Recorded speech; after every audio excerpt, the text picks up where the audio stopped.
All right, good morning, everyone. We'll get started. It's 11 o'clock Central, 12 o'clock Eastern. My name is Chris Downey from Brivia Consulting. On behalf of all of us at Brivia, thanks for joining us for our second session in the It Doesn't Have to Be This Hard series.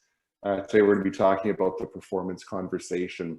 So I'll introduce Steve in just a moment, who's our speaker for the for our session. But again, I want to welcome you all and say good morning, maybe good afternoon, and even good evening, depending where you are in the world. We're hoping, as with all of our webinars, we're hoping to make this as interactive as possible. So we're really encouraging you, while Steve's talking or sharing his information with you, to use the chat, use the Q&A. I'll be monitoring the session, and we'll try to get through as many questions as we can. So in fact, why don't you use the chat now? Let us know how you're doing and where you're joining us from today, just to let us know how everyone's doing. So that's great. And also know that the session today is being recorded. So we will make the recording available to you afterwards. So there's no need to hastily make notes. We'll get the full recording out to you after the session's done. And you can share that with anyone that you feel could benefit from it. So that's great. So welcome. I'd like to actually introduce our speaker for the day, Steve Groot. I'll stop talking. And Steve is our president at Brivia Consulting. And Steve has devoted his life to helping people just move to better in whatever they're struggling with. And he's demonstrated this through his work as a therapist, as a professor of human behavior, as a coach, of course, and now our president at Brivia Consulting. Steve's also an author of a Sage publication, a book on performance called Responsive Leadership.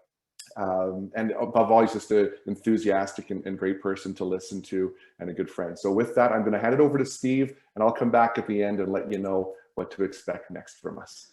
Hey, everybody. Hey, Chris. Welcome. Good morning, good afternoon, good evening. My name is Steve Groot, as Chris said, and welcome to the Performance Conversation, part of the It Doesn't Have to Be This Hard series. So yeah, welcome. I wanted to welcome everyone and let you know, I'm going to start with a story, but we're going to get to what we promised, which is 3 things that all human beings need to do really well. We're going to talk about the truth about performance conversations. So we're going to hit some hard truths today. The problems with most approaches to performance management. We're going to talk about accountability, the A word, and how it shouldn't hurt, and also offer some things to consider to make accountability easier. And then we're talk about one thing that leaders can do to make performance conversations and performance overall better. Now, as Chris said, use the chat. We're going to check that. But if you have specific questions, throw them into the Q&A area. There's Q&A up there if you've used Zoom before, because I want to get to as many questions as possible. It's actually one of my favorite things to do. And I think, based on our different experiences, I hope I evoke some feelings and also some challenges around dealing with difficult conversations and difficult employee situations, right? And I might put quotes around those things once in a while. I want to start with a story about my brother Dave, my twin brother Dave. He was a principal at a high school. So I'm going to tie this together. He was a principal at a high school. He picked up a job many years ago where there were tons of student problems. Like there was poor attendance, there was high dropout rates, there was lots of violence, and there was at least 1 or 2 suicides a year.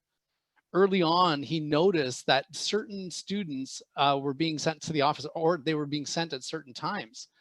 Usually when something went wrong, right? And when they weren't like behaving or performing in a way that they were supposed to. And he noticed that many of them avoided going to the office altogether. They totally avoided it. They hid, they ran. And then he also noticed that those that did show up were withdrawn. They were uncooperative. They were outright, in some cases, some of them were even outright resistive or oppositional, and it wasn't working. And he said something really profound to me. He said, the statement, "Could you please come to the office," should not send shivers up and down the spines of students in our school. So he set out to change the students' experience of being called to the office. So he set out to do that right away. And he started to right off the bat, he started calling everybody regularly. He started just work through the list of every student. Every day he would call 35 to 40 students a day. He wanted to hear from them. He wanted to hear what was going well. He wanted to build a positive relationship with them based on mutual respect. He wanted to ensure they were clear on all the expectations. And here came the big one. This is what the principal did. He wanted them to talk to him. He asked them on how to make their experience of school, and more importantly, interacting with leaders and teachers and himself, better. And then he extended that to all the classrooms. And what do you know? Big surprise, maybe not for some of you. It wasn't long before student problems decreased drastically. Attendance increased phenomenally. Student performance was maximized. Student success was maximized. Violence was almost eliminated. And over the 6 years that he was at that school, there was not one suicide. And when someone heard their name couched with the statement, "Could you please come to the office?" most students ran eager with excitement, right? So what's really cool is, unfortunately, my brother Dave passed away just when we were starting to getting to Better Initiative, right?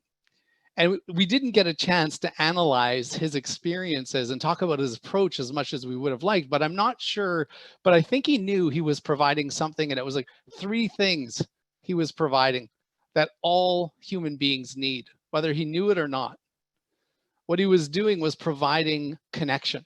He was providing clarity and control. And what we found in our research, and we often talk in a lot of our trainings about the 3 great states: safe, significant, situated. We're going to refer to those today as connection, clarity, control. What do we know about these? We know that when human beings are experiencing these, they are feeling good, doing well, they are performing exceptionally well. What does connection mean? It means real care and concern. That's what we're talking about. It is real care and concern about them as people and their success, right? It really creates that feeling of being valued and that sense of belonging. What's clarity? Clarity is about being clear on expectations, roles, right? What are the goals that we want from you? What are the performance behaviors? And control, well, that's about predictability. That's about anticipation. And it's also about being involved, right? Having a voice and having a choice. Now, what's really important about these 3 things that all human beings need, what's critical is that consistency. We build consistency around connection. We build consistency around clarity, and we build consistency around control. Now, what does this have to do with performance, right? You might be wondering, what does all of this stuff, what does this a story about a principal and students have to do with conversations? What are these 3 things? Well, all conversations are difficult. Any kind of conversation is difficult when one or more of these 3 things is compromised. And let's talk about the truth about performance conversations, right? They're just really conversations. That's all they are. Like, think about it. Think about the 2 words, performance and conversation. What makes them so difficult? They're just conversations about performance, right? Performance conversations are things that when we ask people, like, what's the most difficult conversation? They say performance conversations, right? And they even lean in like that. I don't know if they do this. But to fully understand what makes the performance conversation difficult, we must look at the context in which it occurs. The reality is that somewhere along the way, performance conversations, and I want to hear your questions and answers on this, or throw it in the chat, but I want to hear your questions when we talk about these things. Performance conversations became synonymous with performance problems, right? So they became problem conversations. They were linked to poor behavior and undesirable performance. And then we took it further. We connected the problem to the people. We started referring to the undesirable performer, right, as a poor performer.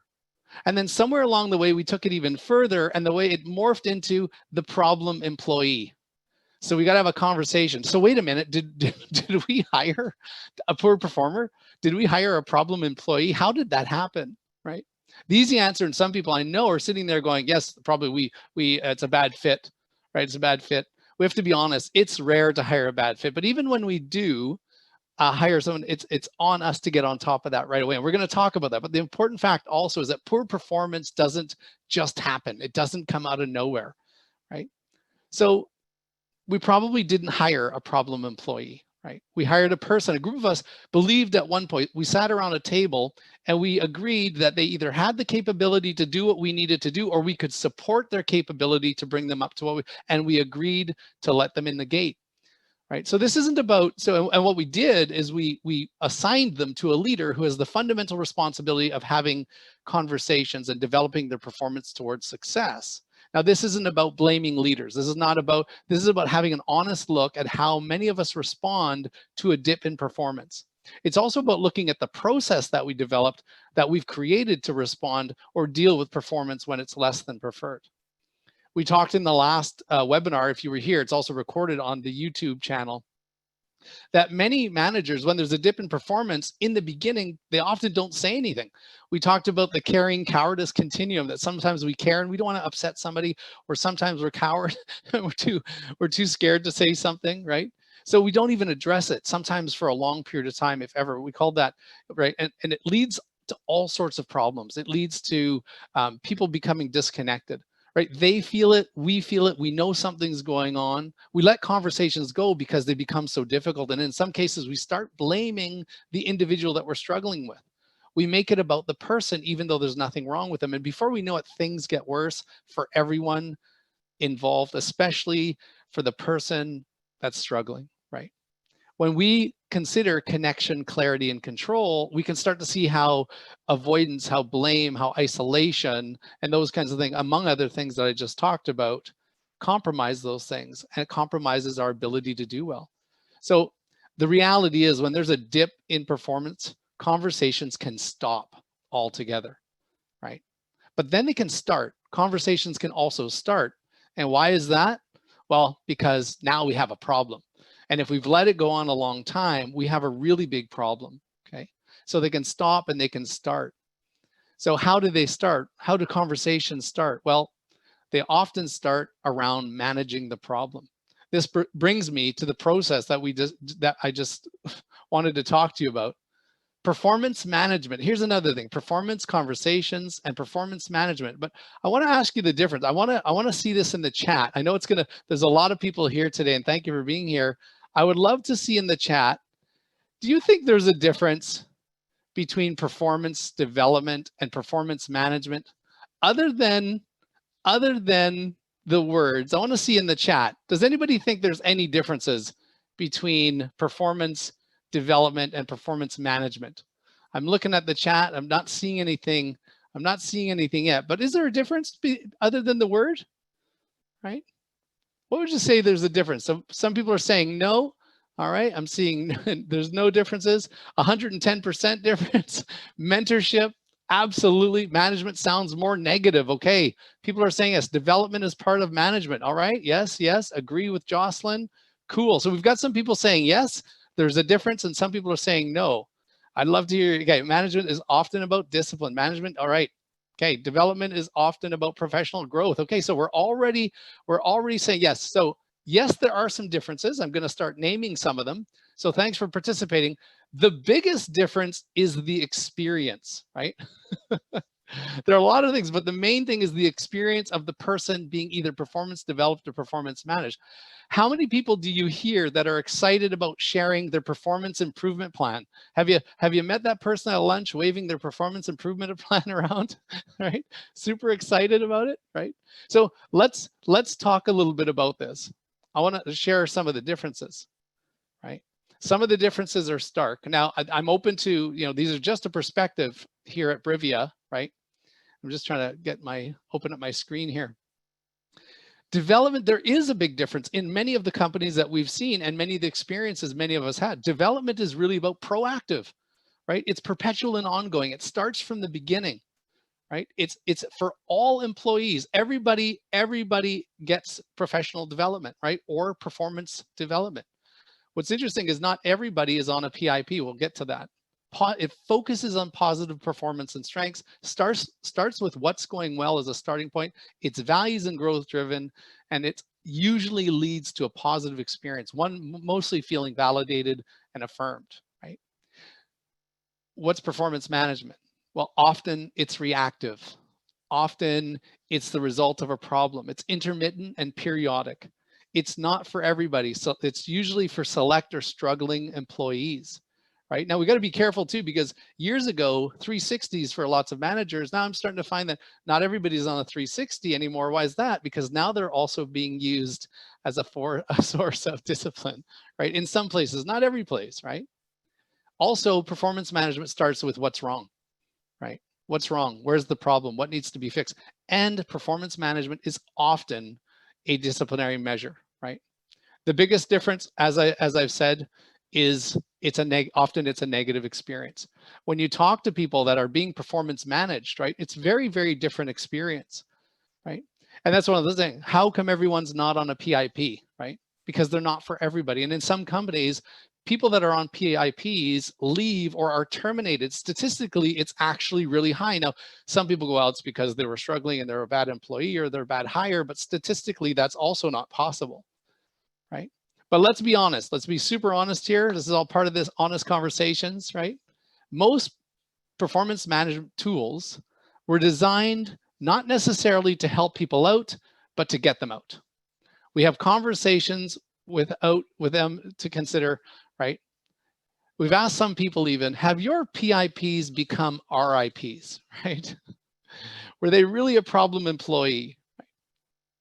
So what we have to ask though, when people, because some people have to leave, right? We're talking about that, is that, you know, was it because they were a problem employee, or was it the manager's response or our process that we put in place that compromised their connection? Did it compromise to some extent the clarity that they needed around expectations or performance goals? Did it somehow compromise their sense of control, right? Or their involvement, right? The things that they needed most to succeed. So we'll talk about this. Now, there's also some people saying, hey, Steve, what about accountability? We got to hold people accountable. Absolutely. I agree. 100%. We have to hold people accountable. But let's have another honest conversation. When do you hear about the word accountability? Think about it. When do you hear the word accountability come up? Anyone wants to throw throw that in the chat, right?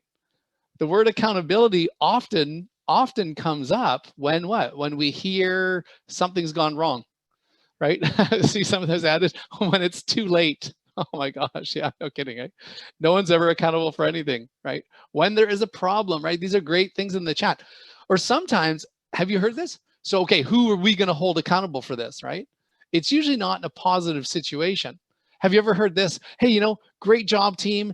We all succeeded. The client is happy. We're making super progress. Who should we hold accountable for this? I don't think I've ever heard that. And now if you have, I would love to talk to you and probably take what you're taking. Okay, I'm just being honest, right? I don't think I've ever heard that. So let's talk about accountability then, okay? Because accountability shouldn't hurt. It really shouldn't hurt. Accountability, this is again, these things like the word discipline is beautiful, but the way that it's been used, right? Performance management is actually, by definition, it's a really cool thing, but we've changed the experience. Performance conversations, well, because we've made it about problems. Now it's the experience. It's not just the word. So one of the things that we like to do, if we really want to hold people accountable, right? You know, I put this up. I use this. This came from one of our programs called Core Influence, and I think it's in Core Compass as well. I remember showing this to a group of directors, and one man started to cry, because we talk about, if we really want to hold someone accountable, if we want to hold Vlad or Laura or John or Chris or Jennifer or some of the people on the line, well, before we can hold, I'm going to go hold someone accountable for their performance, I got to stop and look at that number one and go, do they have the knowledge and information around how this needs to be accomplished? If the answer is yes, or sorry, maybe or no, I can't really, better slow down and turn back around. Were we clear on consistent on their roles, right? The responsibilities, expectations of themselves and other people, right? Right? And if the answer is maybe or no, we really can't hold them accountable. Were the targets that we gave them, were they measurable and specific? Like in terms of the tasks, were they clear and concrete? Did they have, and I see this in the chat from Darlene, thank you. Did they have the resources in sport? Of course, you know, we have to say that because many people say we don't have the resources nowadays, but to the extent possible, did we focus on strengths? Do they know what they're doing well? Have we given consistent feedback both ways, not just so evaluative, how are they doing and what they can do better, but also both ways to us, and how we encourage them, right? And this is what's really critical, because if the answer is maybe or no to any one of those, I have to challenge all of us, and I'll challenge myself. I say, look in the mirror, but I'm looking in a camera. I have to say, Steve, how can I hold Ron and Darlene accountable if I'm missing some of this stuff? Right? And I think sometimes, and that's why we believe accountability hurts sometimes, because it can be incongruent with what we say accountable really is. So, and of course, any questions or comments, throw them into the chat because, or sorry, not into the chat, but into the question and comment section. So these are real conversations about, so performance conversations. Let's move into that. What can we do? We talked about, you know, in the advertising for this, the one thing leaders can do right now is we can change the experience, right? Some people, even this week, I had 3 conversations. Performance is huge right now, just around everyone's reconsidering what we're doing. They said, you know, let's change the name, Steve. Let's make it a performance collaboration, or another one was collaborative conversations or development conversations. And well, a rose by any other name is still a rose, right? I was telling somebody the story about, I used to work with a group home, and they had something they called the opportunity room. And that's what it said right above the door, but it was secure isolation. It's where you go to get locked up. And they called it the opportunity room. And I think the opportunities that were taken there were all the opportunities I can have or take when I get out of this to make things worse, right? So let's talk about some of the strategies for better conversations, right? We want to start with what humans need, right? We already know that from the beginning and throughout, right? Always in our interactions, in our processes, consider connection. Are we connected? Have we built, you know, right from the beginning, right from the day that they are hired? We are even working with some companies where it starts during the recruitment, actually. Connect, connect, connect. Make the relationship a priority. Now, here's some tangible things that managers can do. 3 messages that you cannot go wrong with. 1, I want your success. That's the first message. I want your success, and I want you to know that I want your success. Number 2, I want to have a strong professional relationship with you where we're consistently connected and it feels good. 3, I want to be a better leader, right? And when we do those, when we make those messages clear to the people and we align our behaviors with them, then we can start ensuring that the conversations are consistent, that we're connected, they're clear, and people feel in control. Right. So the other thing that I was going to say on that is the clarity comes with very clear roles, responsibilities, expectations, all of those things, right? But they're also clear on performance behaviors, right? And we're having conversations about what those look like. All right. Seeing some positive feedback in the chat, right? So that's really, really, really clear, right? Responsibilities, expectations, control. Remember, I talked about control, consistency, and this is like lots of neuroscience, consistency, predictability, and anticipation. When we make things predictable and people know, and we also offer them a voice, right? Consistent opportunities to comment on those 3 messages, right? Once we say, I want to be a better leader, once I say to Lisa, I want to be a better leader, Lisa, right? I now open up the door to have a conversation about what could I do differently to help your performance, right? Have a conversation with our people about what does meaningful performance conversations look like, right? What do they need to succeed? What is important to them to succeed, right? What are they hoping for? What are their preferences for feedback and support? And for some people that might sound like it's like common sense, but I often remember and telling the story that I was years into my role as a supervisor before I ever asked anybody how they preferred to be supervised. It was wild. It doesn't get any easier to say it. But I actually sat down and said, hey, if we were to have consistent conversations, what would they look like? What would they feel like? What do you need them from me, right? And when we have consistent conversations where we're focused on connection, clarity, and control, and giving them a voice and getting them involved, that's a couple of things happen. Performance issues don't come out of nowhere. And the other thing that happens is we're consistently having a conversation. We're going to see things coming from a mile away. So if you're sitting there today and you came and you might be sitting there going, I have a problem employee. Like Steve, I signed up because I've got a situation that I've got an issue with, right? Well, one of the things I want to say, and I'm going to go over a step-by-step process that I would suggest, is that the very first thing that I would suggest is keep in mind that the importance of connection, clarity, and control. Because we need it all the time. When people start to struggle, it becomes even more essential to actually require this, right? We need to dial it up on connection. We need to dial up on clarity. We need to dial it up on giving them a sense of control and giving them a voice and letting them be involved, right? And this is one of the things that we've seen it's been problematic. And when we go back over struggling employee situations, we often see that sometimes they're not feeling connected. The level of trust isn't there, right? Communication isn't there. They haven't talked to their leader in 6 weeks or 3 months, right?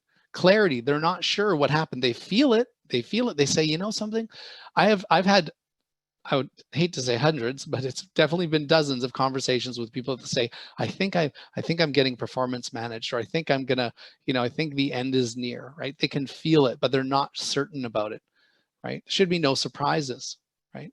And do they have that sense of control, right? Are they involved? Okay. Right. If you want to have a step-by-step process in our last webinar, which is online, it's on the Brivia YouTube channel. The conversation you're avoiding, I actually give some specific steps of actually how to initiate the conversation, how to have it. So if you're somebody that's sitting here and you have an employee that you're struggling with, right? Well, these are the things that we suggest, is to get started right now. Right? The longer that you wait, it is not going to get any easier, right? It is not going to get easier the longer we wait. So we must get started right now. But we can have a conversation, right? When was the last time we had a conversation with somebody like this, where we appreciated their strengths, right? Where we appreciated where they were succeeding, right? Where we focused on, and this is what I'm suggesting, focusing on bringing it in. I'm just going to pull this some of my notes off here. Hear their perspectives, right? Like really ask them, around this performance, situation, right? Or this task. What do you need to succeed? What do you value? What's important to you, right? And what are you hoping for? What are your desires around getting better at this? Right? Take the opportunity in that conversation to clarify goals, clarify expectations and performance behaviors. And this is where we get really specific. I'm going to say it tongue in cheek, but we've heard things where someone's like, I told him he had a bad attitude. I told her she had to change that attitude. Or I told them, things are going to change around here if they don't smarten up. Pull up your socks. Like, I'm not, I'm not joking. These are some of the things that I've heard people say, Steve, they know what they expect. They know what I expect. But with statements like that, it's not clear. What are the actual behaviors that we're talking about? Do they know what we're referring to? Can they define it? Can they, in a concrete way, say what it is that we need from them? Okay. And when we've done this before, and we get a manager and a person who's struggling apart, and we interview them, often there is a different story around what's been expected and what they're experiencing. Revisit and renegotiate supports, right? So that's an ongoing thing, right? What I needed this week might change next week. It might change as we ebb and flow through the realities of our work environment or through the realities of our clients or team's needs, right? And here's a really big one, is offer them an opportunity to give us feedback, right? Offer them an opportunity to give us feedback. Is the door open, right? Now, here's an interesting tip, because and this is what's interesting, is if you've come to some of our performance trainings or some of the stuff that we do at Brivia, this slide right here is a pseudo outline to what every single conversation should look like, right? This is it. When I'm talking to Jennifer or Angela or Corey, right? I am checking in. I'm connecting first. How are they doing? I'm appreciating them. I'm focusing on their strengths. What are they doing well? How are you doing? What do you need for you, from the team, from me, right? We clarify, renegotiate. These are ongoing, and this is it, right? I think Crucial Conversations is a great book. People say, Steve, do you think we need to do crucial conversations? Well, many conversations become crucial because they weren't consistent. Many conversations become crucial because they weren't consistent, or they weren't clear, or they didn't connect or clarify or give a sense of control, right? So what we really need, to boil it right down, is consistent conversations. Consistent, constant conversation where we're always focusing on strengths, connecting on goals, expectations, renegotiating supports, and offering opportunities. Now, here's one of the things I really wanted to stress. Humans aren't complex. We're complicated, but we're not complicated, we're complex, right? So this is one of the things about feedback, and this is really important. I want everybody to consider this. I've been asking higher level up managers and mid managers lately, have you heard feedback lately, right? In terms of from your direct reports. And often I'll hear, yeah, I'm doing a good job. I'm on the right track. I'm very supportive. That's praise.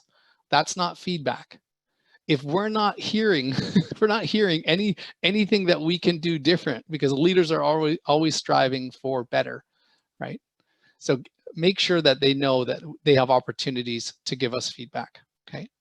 And when they say why, let's go back to those 3 messages I gave you earlier, because some people, they find that, I might go to Corey and say, hey, Corey, can you give me some feedback? He might be, getting a bit nervous. Some people get nervous when managers ask for feedback because maybe their trust has been bent, broken, and bruised. But I think it's important when somebody says, well, why do you want feedback? Do you remember those 3 messages I gave you when you came on board, when we started having these conversations? I want your success. That's reason number 1. Reason number 2 why I want your feedback is because I want to have a stronger working relationship with you to also accommodate both that second one and that first message. Oh, do you need another reason why I want feedback from you? It's the 3rd message I gave you when we met. I want to be a better leader, and I want to improve my capacity to help you be successful. Okay. And I see there is if Chris can get that question in the chat, we're actually going to open it up to questions right away because we like to have lots of time for questions. It's my favorite thing to do.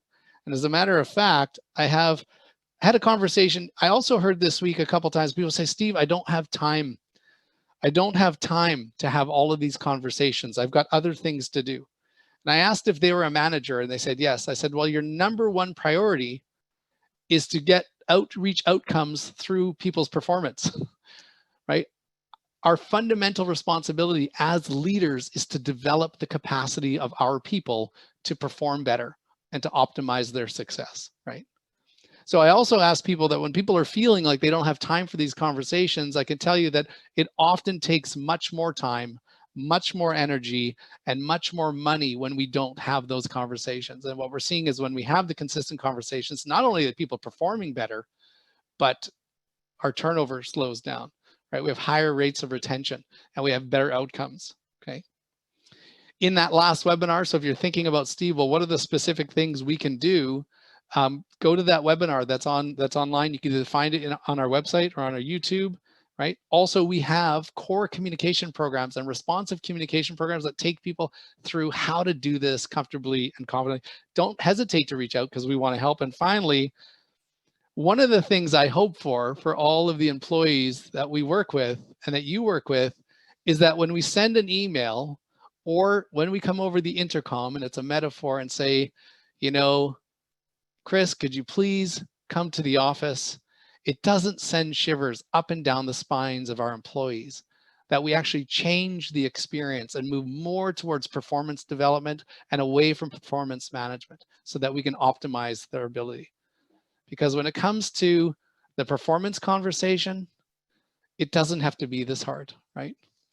So I think it's time for questions and comments, folks.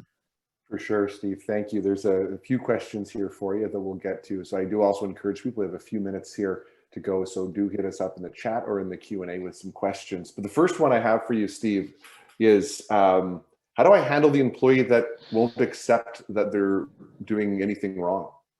Oh, yeah, that's interesting. Well, that would be a perception checking kind of issue, right? So anything wrong, the first thing that comes to mind is if we have something concrete to measure performance against, right?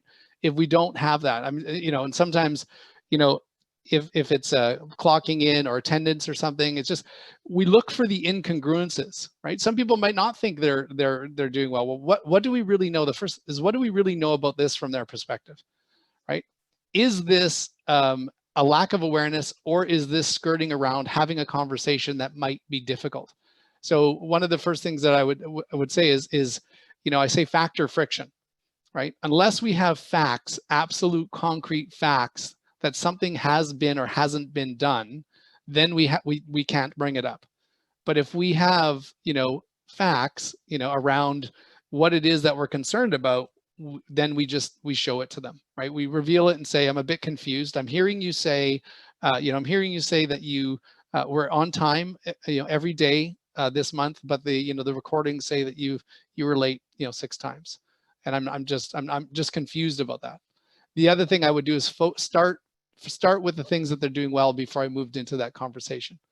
So I'm not sure, Chris, is that helpful? And I mean, ask more questions, because that's a pretty complex question for sure. Yeah, that's a good answer, Stephen. I think what I was hearing in there is to be specific about what the concern is with their performance, Right. behaviorally, or as opposed to general, for sure. Right. And I think adding on that, Chris, thanks. And we often talk a lot about the difference between interpreting behavior and commenting on the observation. And it's very subtle sometimes. And we often hear managers say, well, she's not committed.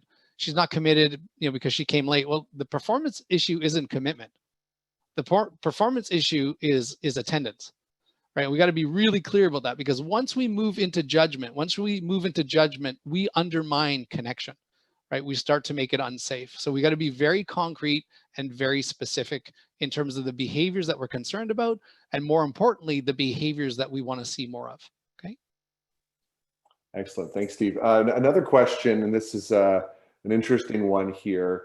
How about when we ask them what they need and the issue is about hierarchy and staff wanting to be part of all meetings that is not part of their role? So opportunities for voice and choice are incorporated, and they come back to wanting to be at tables that are out of their scope. Yeah. So a couple of things. Yeah, that's a great question. I would want to know a little bit more about what's behind that request. So again, we use something called the $1 million questions, right? So before I say, no, you can't do that, I would probably say, can you tell me a little bit more about what difference would it make if you were at the table?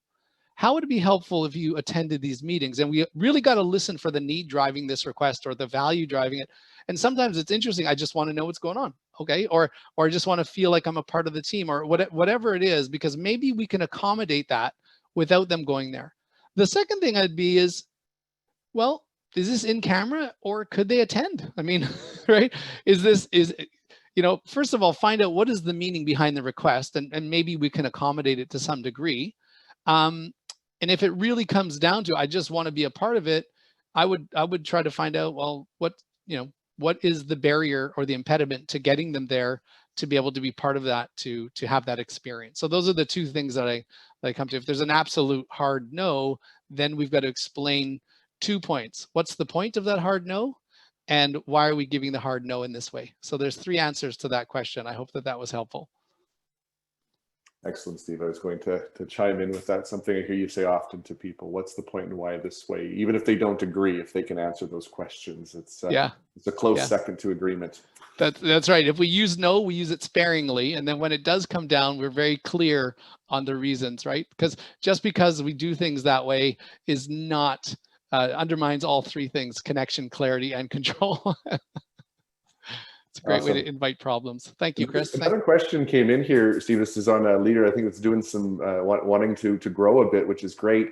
What's the best way to get a pulse from my team members on how I am performing as a manager / leader beyond conversations with them?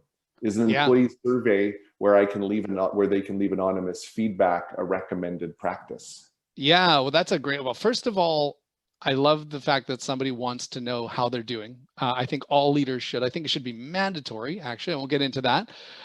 For starters, yes, number one is if you can, with those 3 messages, create a pathway for whether it's your coworkers or, I say to people, get feedback to me somehow, whether it's through my managers, through anonymous feedback.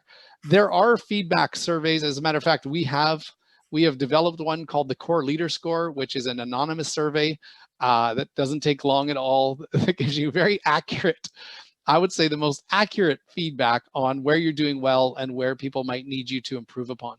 So I think there's other ones out there. Chris is more familiar with that, but definitely try to create a pathway that's confidential and a pathway that's reliable.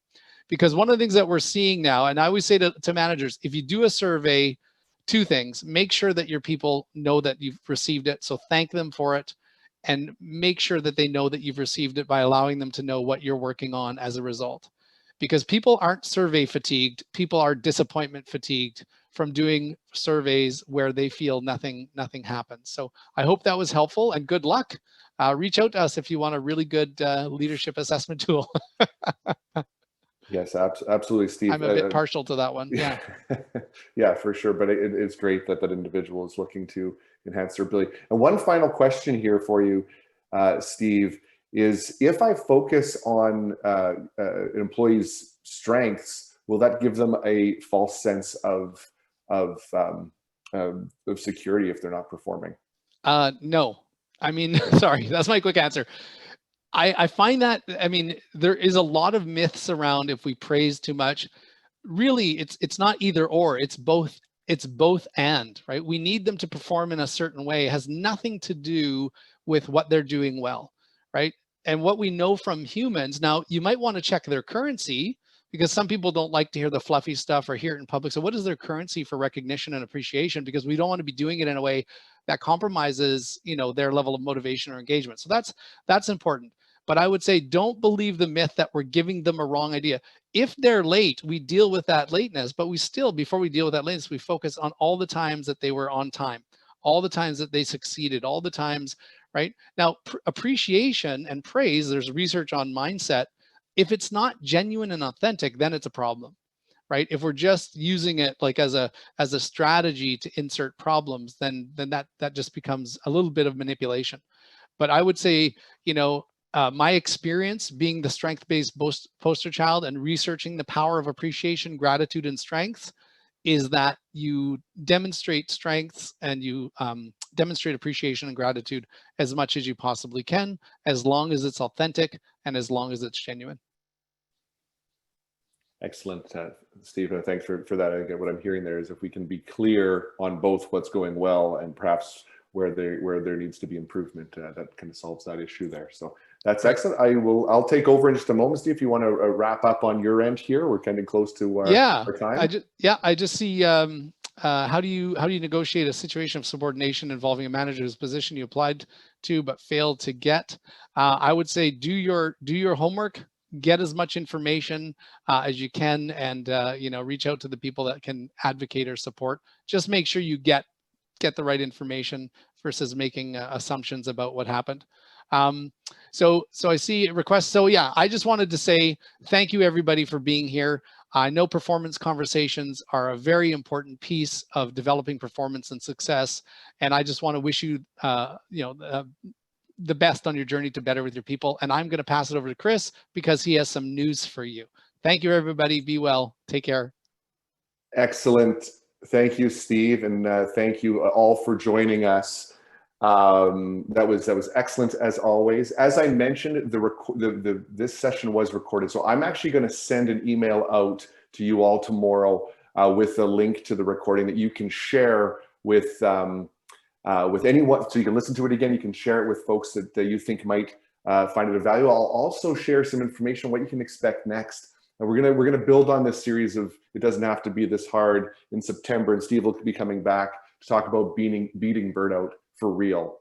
So we'll send a follow-up communication out to you to let you know what to expect next, and that'll also let you know how to stay in touch with us. So I'm seeing in some of the comments some folks are interested in hearing more about that leader score that Steve mentioned.